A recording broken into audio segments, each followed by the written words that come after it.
नमस्कार दोस्तों, फिल्मी वार्तालाप में आपका स्वागत है।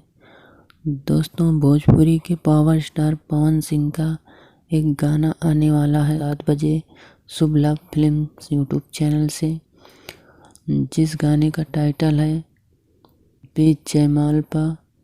और इस गाने को लिखे हैं धीरज भगवान और म्यूजिक है इसमें प्रियांशु सिंह का।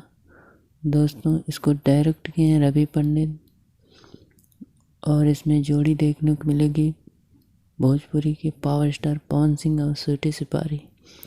और इस गाने को गाए हैं भोजपुरी के पावर स्टार पवन सिंह। गाना बहुत शानदार होने वाला है, बहुत लाजवाब। तो दोस्तों, एक बार ज़रूर सुनिएगा सुबह 7 बजे शुभ लाभ फिल्म से।